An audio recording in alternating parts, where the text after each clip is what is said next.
Hello, welcome to Nirmala accountancy classes. मेरा नाम मिथिलेश सिंह है।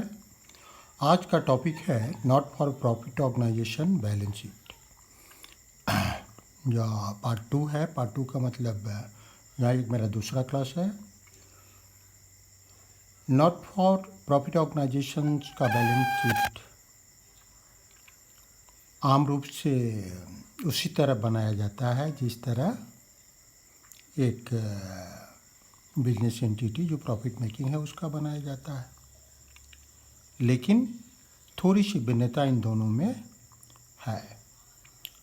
इसमें जो नॉट फॉर प्रॉफिट ऑर्गेनाइजेशन का जो बैलेंस शीट होता है उसमें एसेट्स का वैल्यू जितना एक्सीड्स करता है लायबिलिटी के वैल्यू से उसको कैपिटल फंड कहते हैं।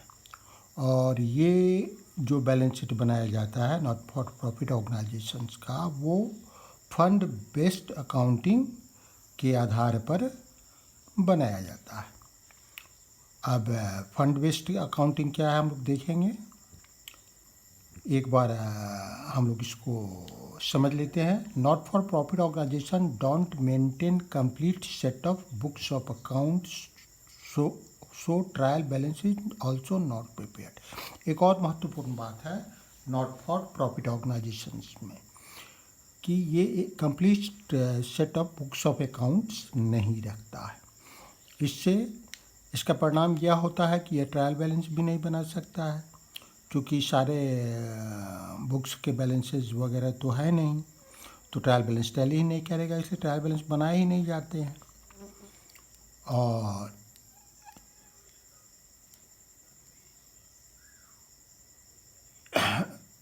ये दूसरी चीज़ मैंने बताया कि ये fund based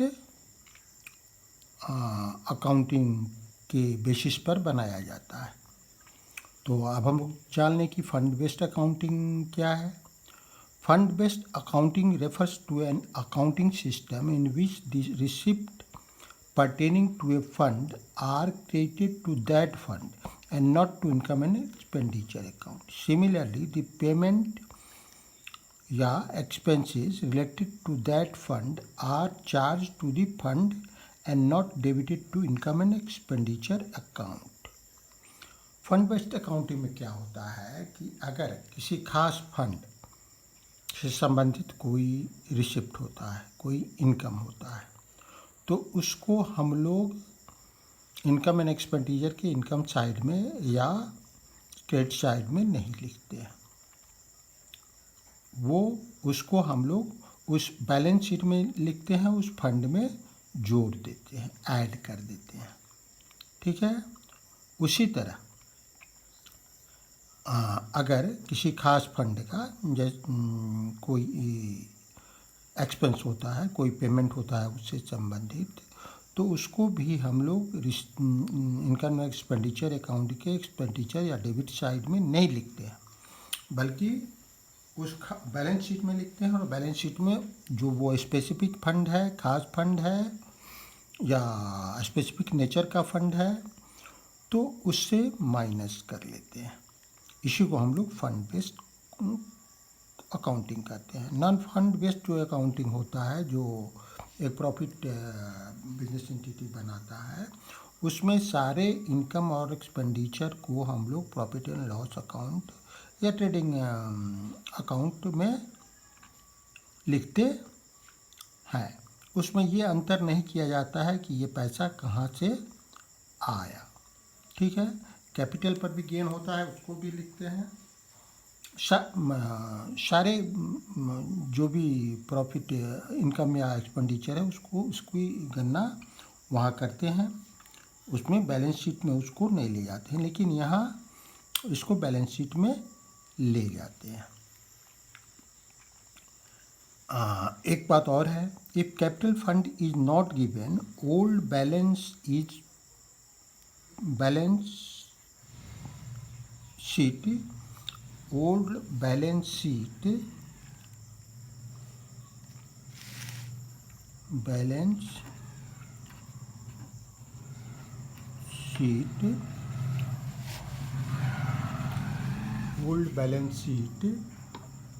is prepared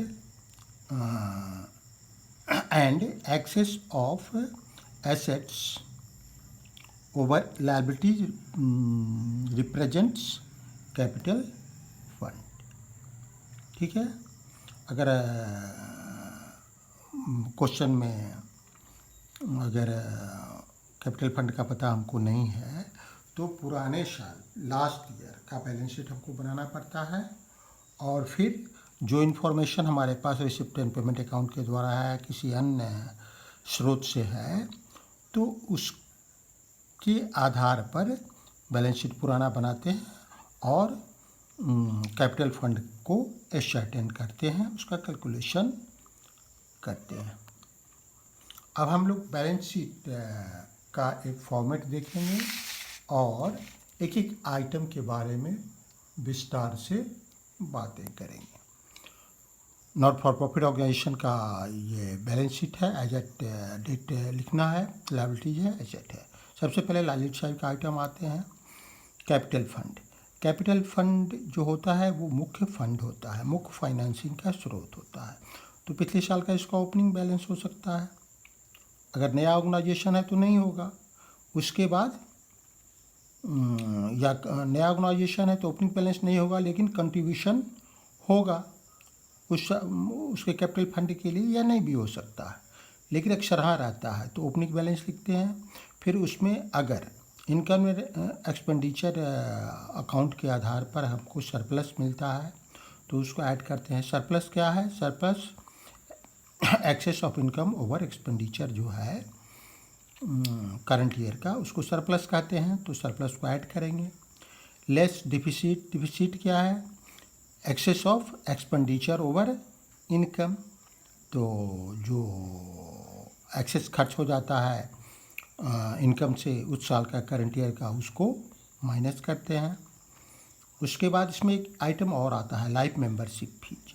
life membership fees once for life period मिलता है मेंबर्स से। तो ऐसी स्थिति में इसको हम लोग कैपिटल फंड मानते हैं और इसको एक अलग फंड मानते हैं और इसको कैपिटल फंड में के साथ लिख सकते हैं। अलग भी इसको लिख सकते हैं। कैपिटल फंड के साथ इसको इसलिए लिखते हैं कि इसका स्पेसिफिक कोई पर्पस नहीं होता है। इसको आम जो एक्सपेंसेस है उसमें भी इससे खर्च किया जा सकता है। इसका स्पेसिफिक लाइफ मेंबरशिप फंड का कोई पर्पस अक्सर नहीं होता है। तो इसको इसके कैपिटल फंड के साथ मिला करके भी लिख सकते हैं, अलग से भी लिख सकते हैं। नेक्स्ट है donation for building oblique auditorium, specific nature का जो होता है। डोनेशन फॉर बिल्डिंग या ऑडिटोरियम जो स्पेसिफिक नेचर का है, उसका भी एक अलग फंड बनाते हैं। जैसा हम लोगों ने अभी बात की है कि फंड बेस्ड अकाउंटिंग करते हैं, तो इसमें एक अलग ये, और इसमें से जो एक्सपेंसेज होता है, जो नया बिल्डिंग बना या नया ऑडिटोरियम बना, उसको हम लोग माइनस कर लेते हैं। और माइनस करने के बाद जितने का हमारा निर्माण हुआ, जितने का हमारा कंस्ट्रक्शन हुआ ऑडिटोरियम का या बिल्डिंग का, उसको बिल्डिंग का जो ओपनिंग बैलेंस है, यहाँ एसेट साइड में देखेंगे, उसमें ऐड कर देते हैं। तो एक एसेट हमारा बढ़ गया बिल्डिंग का, उतना पोर्शन का जितना का निर्माण हुआ, जितना का अभी तक क्रिएशन हुआ है, लेकिन एसेट यहाँ बढ़ गया, यहाँ तो हम लोगों ने माइनस कर लिया, तो फिर रिजल्ट क्या होगा? लायबिलिटी साइड हमारा कम हो जाएगा। तो वैसी स्थिति में जितने का हमारा कंस्ट्रक्शन हो गया है, वो पैसा हम लोग आम कैपिटल फंड में, जो जनरल फंड है उसमें, या कैपिटल फंड है उसमें जोड़ देते हैं, उसमें ऐड कर देते हैं। समझ में आ गया? मतलब जो बिल्डिंग फंड है, उसके जो बिल्डिंग फंड है उसका जो जितना खर्च हुआ उसको घटा लेते हैं और उसको कैपिटल फंड में जोड़ लेते हैं, एक जगह से दूसरी जगह रिप्लेस कर देते हैं, और यहाँ एसेट साइड में एडिशन में, जो बिल्डिंग के एडिशन में, उसको प्लस कर देते हैं, ऐड कर देते हैं। इसके बाद आता है लीगेसी। लीगेसी भी एक खास तरह का फंड है। लीगेसी ये क्या है? लिगेसी एक्चुअली जब कोई मेंबर कोई व्यक्ति अपने विल के द्वारा गिफ्ट करता है कोई अमाउंट कि वो नॉन फॉर प्रॉफिट ऑर्गेनाइजेशन उसको यूज़ करेगा स्पेसिफिक पर्पज़ के लिए या नॉन कोई जनरल के लिए, तो उसको हम लोग लिगेसी कहते हैं। और वो लिगेसी मतलब विल के द्वारा गिफ्ट किया जाना, सीधे कोई चीज़ नहीं दे देना, तो उसको लिगेसी कहते हैं। तो उसको हम लोग यहाँ लिखते हैं, एक अलग फंड की तरह यूज़ करते हैं। उसके बाद एक आइटम और आता है इंडोमेंट।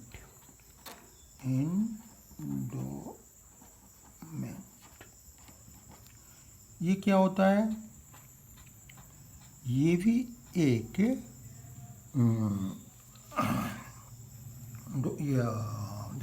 डोनेशन होता है एक तरह का, लेकिन इसमें एक शर्त होता है कि जो ओरिजिनल अमाउंट होगा उसको खर्च नहीं किया जाएगा, उस पर जो अर्निंग होगा मतलब उसके इंटरेस्ट से जो पैसा मिलेगा या डिविडेंड से जो पैसा मिलेगा उसको खर्च किया जाएगा एक खास अवधि तक या सदा के लिए, फॉर एवर या फॉर सर्टेन टाइम पीरियड। तो ये एंडोमेंट होता है, इसको भी एक अलग फंड के रूप में हम लोग यूज़ करते हैं। इसके बाद आता है interest oblique admission fee. Interest और एडमिशन फ़ी के बारे में ये कहा जाता है कि ये है कि ये भी कैपिटल नेचर का है, लेकिन कुछ लोग इसको कहते हैं कि ये रेवेन्यू नेचर का है। इसलिए कहते हैं कि चूँकि ये एक परमानेंट फीचर है एडमिशन का, ठीक है, एक पार्टनर का एडमिशन हुआ उसका लंबे समय तक वो मेंबर रहेगा, लेकिन दूसरे पार्टनर भी तो आ पार्टनर नहीं मेंबर, एक मेंबर का एडमिशन हुआ वो लंबे समय तक मेंबर रहेगा, या एंट्रेंस हुआ लंबे समय तक मेंबर रहेगा, लेकिन दूसरा पार्टनर तो आ सकता है। तो ये प्रक्रिया लगातार चलती रहती है, जब तक नॉट फॉर प्रॉफिट ऑर्गेनाइजेशन है तब तक ये चलती रहेगी, इसलिए इसको एक रेवेन्यू फंड मानना चाहिए। सीबीएसई के सिलेबस में इंस्ट्रक्शन है कि अगर एंट्रेंस या एडमिशन फीस है तो उसके बारे में ट्रीटमेंट के लिए ये निर्देश है, ये इंस्ट्रक्शन है कि हम लोग इसको रेवेन्यू फंड ही माने, रेवेन्यू रिसिप्ट ही माने। रेवेन्यू रिसिप्ट क्यों माने? रेवेन्यू रिसिप्ट इसलिए माने कि चूँकि ये रेगुलर फीचर है, इसका रेगुलरली ये रिसीव होता है। ये ज़रूर है कि ये लंबे समय तक फिर एडमिशन वगैरह चार्ज नहीं लगता है, अगर ऐसा शर्त है तो इसको कैपिटल नेचर का भी माना जा सकता है। लेकिन चूँकि ये बार बार रिसीव होता है, बार बार मतलब मेंबर के नंबर बढ़ते जाते हैं, रिसीव होते जाता है, तो इसके लिए इसको रेवेन्यू रिसिप्ट माना जाता है, कैपिटल नेचर का रिसिप्ट नहीं माना जाता है। एक इम्पॉर्टेंट चीज़ मैं यहाँ और चर्चा कर लूँ कि रेवेन्यू रिसिप्ट और कैपिटल रिसिप्ट में क्या अंतर है। ये शायद मैंने पहले भी बात की थी, नहीं भी की थी, अगर की भी थी तो फिर मैं बात कर लेता हूँ। रेवेन्यू रिसिप्ट वो रिसिप्ट है जो डे टू डे जो हमारे एक्टिविटीज़ हैं उसके खर्चे के लिए प्राप्त होती है, और जो किसी खास स्पेसिफिक पर्पस के लिए। और रेवेन्यू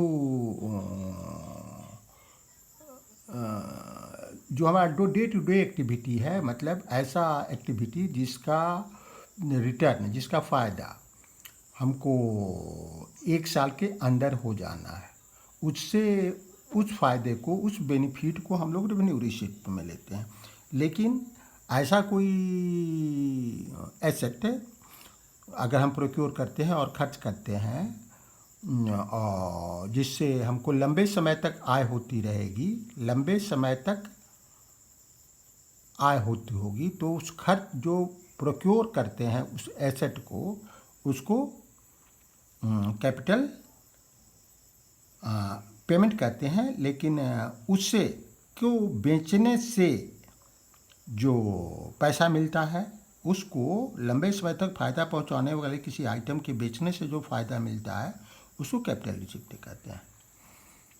तो यहाँ इसको रेवेन्यू रिसिप्ट ही माना जाता है सिलेबस के अनुसार, और इसको रेवेन्यू रिसिप्ट में दिखाएंगे। लेकिन यहाँ लिखा हुआ है बैलेंस शीट में लायबिलिटी के रूप में और एक अलग फंड के रूप में। तो क्यों दिखा रहे हैं? इसमें इंस्ट्रक्शन ये है कि अगर क्वेश्चन में स्पष्ट रूप से लिखा हुआ है कि इंटरेस्ट या एडमिशन फ़ी का सर्टेन % हमको कैपिटलाइज करना है तो उतना हम लोग कैपिटलाइज कर देंगे और वही वैल्यू यहाँ है। इसके बाद हम लोग स्पेसिफिक फंड्स जो हैं अनेक तरह के, वो हैं match fund, tournament fund, prize fund, sports fund. तो इसको कैसे लिखते हैं? इनका जो ओपनिंग बैलेंस होता है उसको लिखते हैं, फिर जो इनकम होता है वो उसको ऐड करते हैं, फिर लेस करते हैं जो इस एक्सपेंसेस होता है उस फंड का, और नेट बैलेंस को यहाँ लिखते हैं। कभी कभी दूसरी स्थिति हो सकती है, जो किसी फंड से संबंधित जो एक्सपेंस है वो ज़्यादा होगा, और ज़्यादा होगा किससे? In comparison to opening balance plus income. Suppose अगर ओपनिंग बैलेंस 5 रुपीज़ है, हमारा इनकम 3 रुपीज़ हो रहा है, तो टोटल 8 रुपीज़ होगा। अगर हमारा एक्सपेंस 10 रुपीज़ हो रहा है तो ऐसी स्थिति में यहाँ एक्सपेंस हमारे ओपनिंग बैलेंस और इनकम से ज़्यादा है। तो इस पूरे सेट को, मतलब इस फंड के पूरे सेट को, एक पार्टिकुलर फंड के पूरे सेट को यहाँ बैलेंस शीट में नहीं दिखा करके हम लोग इनकम एंड एक्सपेंडिचर अकाउंट में दिखाएंगे, और इसको इनकम एंड एक्सपेंडिचर अकाउंट के एक्सपेंडिचर साइड में दिखाएंगे, और एक्सपेंसेस से ओपनिंग बैलेंस और इनकम को माइनस करके जो नेट अमाउंट आता है उसको उसके अमाउंट कोलन में income and expenditure amount colon में लिखेंगे। तो ये इस तरह ट्रीटमेंट एक स्पेसिफिक फंड के बारे में किया जाता है अगर एक्सपेंसेस फंड और इनकम से ज़्यादा है।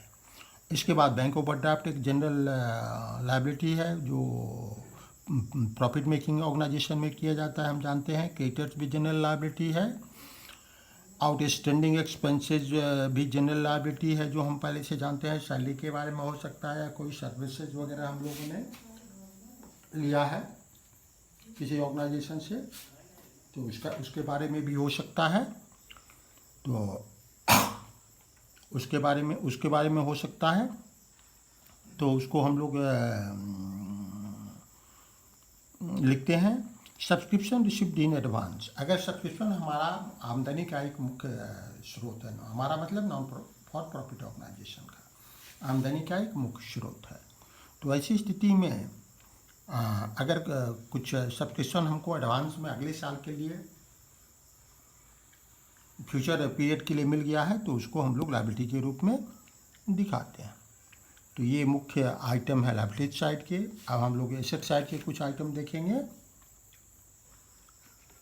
एसेट साइड के आइटम में मुख्य रूप से बिल्डिंग फंड है।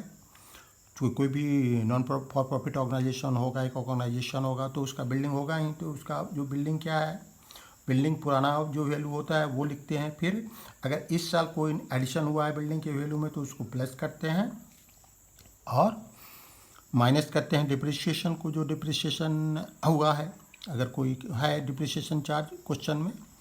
फिर फर्नीचर लिखते हैं, फर्नीचर में उसका जो ओपनिंग बैलेंस है ऐड करते हैं जो इस साल परचेज नया फर्नीचर हुआ है, लेस करते हैं अगर पुराने फर्नीचर में से कुछ बिका है, लेकिन लेस करते हैं उसको बुक वैल्यू पर। हम लोग सेल वैल्यू पर उसको लेस नहीं करते हैं। हाँ, बुक वैल्यू और सेल वैल्यू में जो अंतर है उसका ट्रीटमेंट हम इनकम एंड एक्सपेंडिचर अकाउंट में प्रॉफिट या लॉस के अनुसार करते हैं, लेकिन यहाँ इसके बुक वैल्यू पर माइनस करते हैं। फिर उसमें से लेस करेंगे डिप्रिसिएशन को लेस करने के बाद नेट वैल्यू लिखेंगे।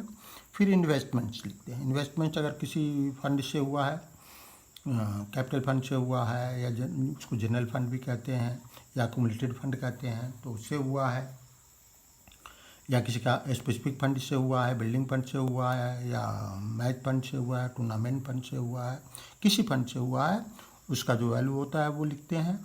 फिर करंट एसेट लिखते हैं। करंट एसेट में stock of consumables item like food stuff, stock of medicine, stationery इत्यादि होता है, तो उसका जो स्टॉक का वैल्यू है, कंजम्पशन का नहीं, कंजम्पशन तो हम लोग इनकम एंड एक्सपेंडिचर अकाउंट में लिखते हैं। यहाँ जो स्टॉक का वैल्यू है, स्टॉक का मतलब जो ओपनिंग स्टॉक होता है उसमें से परचेजेज होता है उसको प्लस करते हैं, और जो कंज्यूम होता है उसको माइनस करते हैं, तो फिर हमको स्टॉक का वैल्यू मिल जाता है, उसको यहाँ लिखेंगे। सब्सक्रिप्शन आउटस्टैंडिंग, हम जानते हैं कि सब्सक्रिप्शन हमारा आय का मुख्य स्रोत है किसी भी नॉन प्रॉफिट ऑर्गेनाइजेशन का। तो वैसी स्थिति में अगर हमारा सब्सक्रिप्शन करंट ईयर का बकाया है तो वो भी हमारे लिए एक एसेट है, तो उसको दिखाते हैं। इंटरेस्ट एंड इन्वेस्टमेंट एक्रूड, यहाँ जो इन्वेस्टमेंट है अगर इस पर कोई इंटरेस्ट या डिविडेंड एक्रूड हुआ है तो उसको भी हम लोग लिखेंगे, ये हमारा एसेट है। प्रीपेड एक्सपेंसेस, अगले साल के लिए हम लोगों ने इस साल खर्चा कर दिया है तो इस साल के अंत में ये हमारे लिए एक एसेट है, तो इसको भी लिखेंगे। कैश इन हैंड लिखेंगे, हम जानते हैं पहले से जो कैश हमारे पास है, कैश एट बैंक, बैंक में जो हमारा पैसा है वो लिखेंगे। ये भी जो प्रॉफिट मेकिंग एंटिटी है उसके बारे में भी एक एसेट है। तो इस तरह बैलेंस शीट का जो नॉट फॉर प्रॉफिट ऑर्गेनाइजेशन का एक ये ढांचा है। अब हम लोग एक स्पेसिफिक क्वेश्चन बनाते हैं और फिर देखते हैं। Following is the receipts and payment accounts of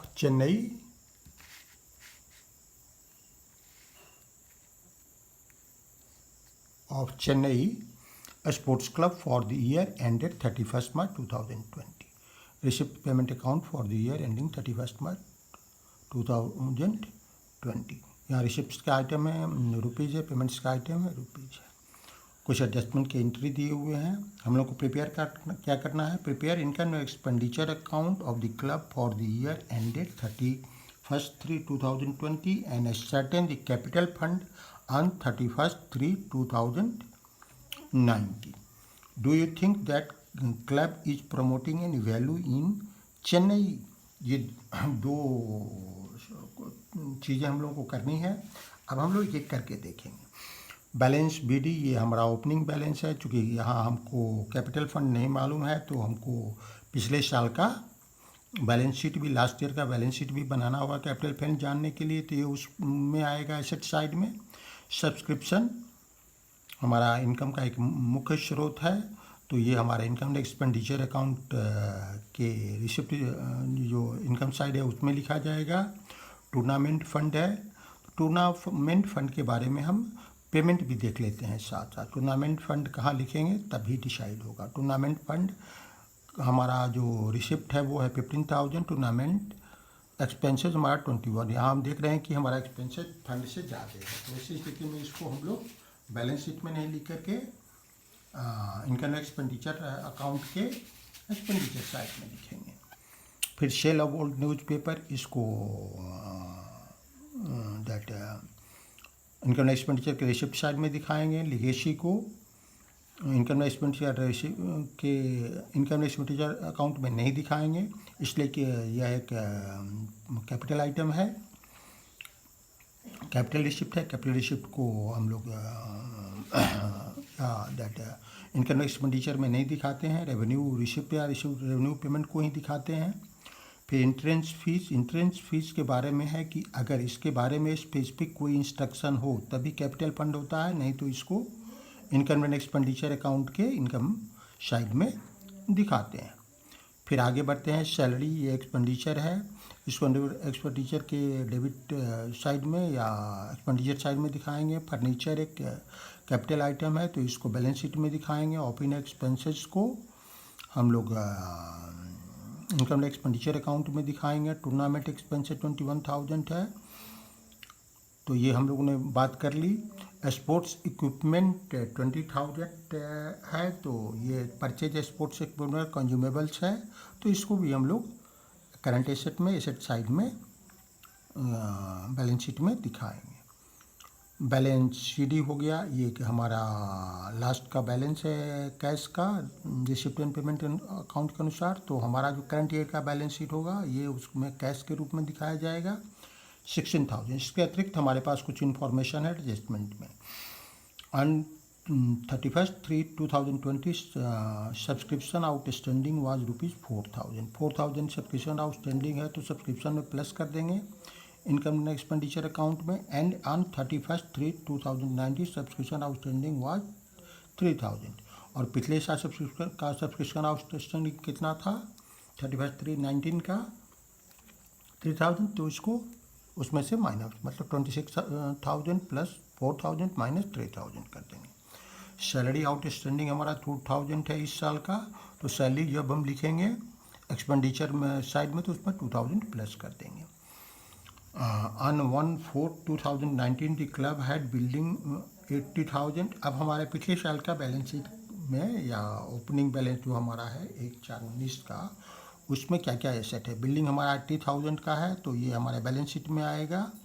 furniture, इसमें अगर कुछ एडिशन होगा तो हो सकता है, नहीं होगा तो नहीं होगा। फर्नीचर हम यहाँ देखेंगे रिसीट एंड पेमेंट अकाउंट से, और वहाँ अगर नहीं है तो नहीं होगा।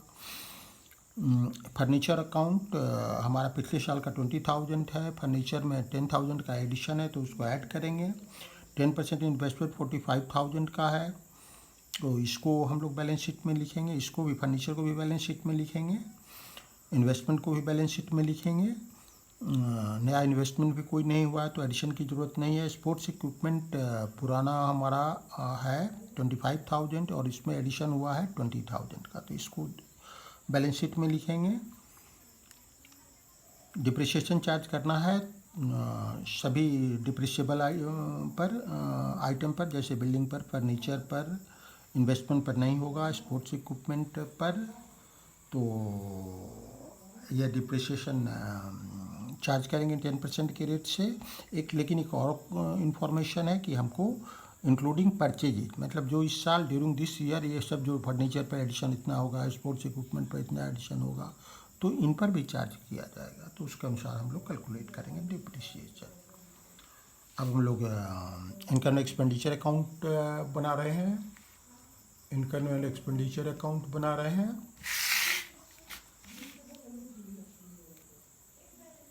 Income and expenditure account for the year ending 31 मार्च 2020। सबसे पहले हम लोग रिसिप्ट साइड को लेते हैं। जो रिसिप्ट एंड पेमेंट अकाउंट का रिसिप्ट साइड होता है वो हमारे लिए इनकम होता है, जो पेमेंट साइड होता है वो हमारे लिए एक्सपेंडिचर होता है। तो उसमें हमको पता है कि हमारा सब्सक्रिप्शन इस साल जो रिसीव हुआ 26,000 है। ये भी पता है कि सब्सक्रिप्शन आउटस्टैंडिंग 2020 का 4,000 है, तो ये इसको ऐड कर लेंगे, 30,000 हुआ।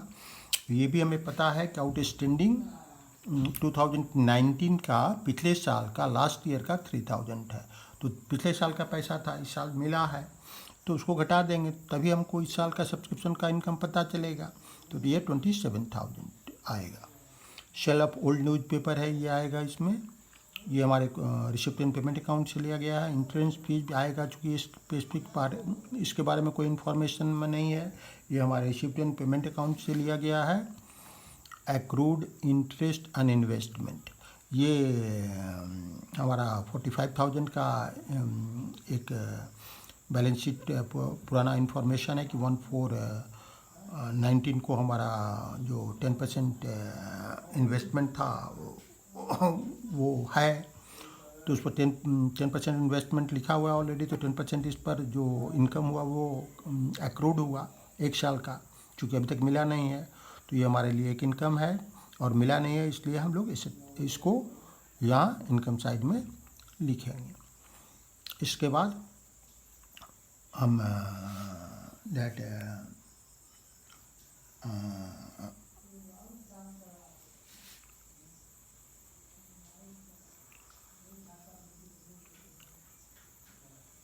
नेक्स्ट सब्सक्रिप्शन हम लोगों ने कर लिया। टूर्नामेंट फंड है, तो tournament next item receipt side का टूर्नामेंट फंड है, तो टूर्नामेंट फंड हमारा 15,000 का है, लेकिन टूर्नामेंट एक्सपेंसेस हमारा 21,000 का है, तो इसको हम लोग यहाँ डेबिट साइड में लिखेंगे टूर्नामेंट एक्सपेंसेज, और एक्सपेंसेज से जो फंड का प्रोसीड है उसको हटा लेंगे, और जो नेट बैलेंस होगा उसको अमाउंट कोलन में डालेंगे। नेक्स्ट आइटम है सेल ऑफ ओल्ड न्यूज़पेपर, तो वो हम लोगों ने यहाँ दिखा ही दिया। नेक्स्ट आइटम है रिसिप्ट साइड में लीगेसी, तो लीगेसी यहाँ नहीं आएगा, कैपिटल नेचर का है। उसके बाद नेक्स्ट आइटम है इंट्रेंस फीस, वो भी यहाँ आएगा, इसलिए कि इसके बारे में स्पेसिफिक जानकारी नहीं है। उसके बाद रिसिप्ट एंड पेमेंट में नहीं है, लेकिन हमको एक बात पता है, इंफॉर्मेशन जो 1/4/19 को दिया गया है कि हमारे पास 45,000 का एक इन्वेस्टमेंट है 10% का, तो उस पर जो इंटरेस्ट एक्रूड हुआ उसको हम लोग यहाँ लिखेंगे। ये हमारा रिसिप्ट साइड का हो गया। आप पेमेंट साइड में आते हैं। पेमेंट साइड में सैलरी है, सैलरी हमने लिखा 12,000 टू सैलरी। ऐड किया हम लोगों ने ऑटो स्टैंडिंग 2020 का, ये हमको हमारे एडिशनल इन्फॉर्मेशन जो होता है एडजस्टमेंट का उसमें दिया हुआ है, तो ये 2000 प्लस करेंगे। 14,000 एक्चुअली हमारा सैलरी इस साल का हुआ। उसके बाद हमारा पेमेंट है वो है फर्नीचर ख़रीदने के लिए, तो वो उसको इसमें नहीं लिखेंगे, उसको कैपिटल आइटम है तो उसको बैलेंस शीट में जोड़ेंगे। ऑफिस एक्सपेंसेज नेक्स्ट है, तो 2 ऑफिस एक्सपेंसेज लिखेंगे 8,000। टूर्नामेंट एक्सपेंसेज है तो इसका ट्रीटमेंट हम लोगों ने पहले ही कर दिया है एक्सपेंडिचर साइड में। उसके बाद स्पोर्ट्स इक्विपमेंट है तो ये भी एक कैपिटल आइटम है, स्टॉक है, तो इसको एक कैपिटल आइटम नहीं है लेकिन एक एसेट है या कैपिटल रिसिप्ट है ये, तो हालांकि है ये रेगुलर नेचर का ही, लेकिन है एक कैपिटल रिसिप्ट, तो इसको भी वहीं लिखेंगे। और बैलेंस शीट में टूर्नामेंट एक्सपेंसेज हो गया, स्पोर्ट्स इक्विपमेंट हो गया, बैलेंस शीट है तो इसको हम लोग बैलेंस शीट में लिखेंगे जो करंट ईयर का है। अब हम लोग ने सारी एंट्री कर ली, तो सारी एंट्री कर ली, इसके बाद क्या करेंगे, हाँ यहाँ हम लोगों ने सैलरी लिखी, ऑफिस इक्विपमेंट, टूर्नामेंट एक्सपेंस लिखे। उसके बाद एक और इन्फॉर्मेशन हमारे पास कि डिप्रिसिएशन 10% हमको काटना है। तो बिल्डिंग के बारे में पता है हमारा कि बिल्डिंग हमारा यहाँ दिया हुआ है क्वेश्चन में कि 80,000 का है, तो 80,000 पर 10% 8,000 बिल्डिंग का हो गया। फर्नीचर पर हमारा पहले से फर्नीचर 20,000 का है, 10,000 का एडिशन हुआ है, 30,000 का टोटल हुआ, 30,000 का 10% 3,000 हुआ। स्पोर्ट्स इक्विपमेंट हमारा पहले से 25,000 का है, 20,000 का इस साल एडिशन हुआ है तो ये 45,000 हुआ, तो 45,000 इंटू 10/100 4,500, ये 15,500 हुआ। अब हम लोग इनकम एक्सपेंडिचर अकाउंट सारा आइटम का एंट्री हो गया, तो इनकम एक्सपेंडिचर अकाउंट का बैलेंसिंग करेंगे। बैलेंसिंग के लिए को दोनों साइड देखेंगे कौन साइड का टोटल ज़्यादा है, तो हम यहाँ देखते हैं कि डेबिट साइड का टोटल एक्सपेंडिचर साइड का टोटल ज़्यादा है 43,500, तो यहाँ 43,500 लिख देंगे और बैलेंसिंग करेंगे 6,000 आएगा। लेकिन यहाँ एक्सपेंडिचर जाते हैं, इनकम कम है, तो क्या ये क्या होगा, हमारा डेफिसिट होगा, excess of expenditure over income. इसको हम लोग क्या करेंगे, करंट ईयर के जो फंड है उससे माइनस करेंगे। आगे हम लोग देखेंगे। अब हम लोग को ये भी पता नहीं है कि पिछले साल का फंड हमारा कितना है, तो इसके लिए पिछले साल का बैलेंस शीट बनाएंगे। क्वेश्चन में भी दिया हुआ है ये करने के लिए, तो हमको लेकिन पता है अपने इन्फॉर्मेशन के अनुसार क्वेश्चन के कि हमारे पास कैश का बैलेंस रिसिप्ट एंड पेमेंट में लिखा हुआ है कि शुरू का 5,000 है, 5,000 हम लोगों ने लिखा। बिल्डिंग का वैल्यू जो 1419 का है वो 80,000 है। फर्नीचर का वैल्यू 20,000 है। 10% इन्वेस्टमेंट का वैल्यू 45,000 है। स्पोर्ट्स इक्विपमेंट्स का वैल्यू 25,000 है। और सब्सक्रिप्शन आउटस्टैंडिंग जो है 31 मार्च 2019 का वो हमारा है 3,000। ये हमारे लिए एक इनकम है और इनकम मिला नहीं है, तो ये एसेट है ईयर एंड में, तो ये हमारा टोटल हुआ। अब हमारे कैपिटल लायबिलिटी साइड में पिछले साल का कोई आइटम इन्फॉर्मेशन आपके पास हमारे पास नहीं है, तो ऐसी स्थिति में हम समझेंगे कि कोई उस तरह का आइटम पिछले साल का नहीं है और हम लोग इसका बैलेंसिंग करेंगे। जो बैलेंसिंग फिगर आओ वही हमारा कैपिटल फंड हो जाएगा। तो इसको टोटल कर लेंगे तो 1,78,000 हुआ, यहाँ भी 1,78,000 हुआ, इसका बैलेंस आया 1,78,000। यही हमारा कैपिटल फंड हुआ जो अगले साल हमारा ओपनिंग होगा। तो ये हमारा ओपनिंग है।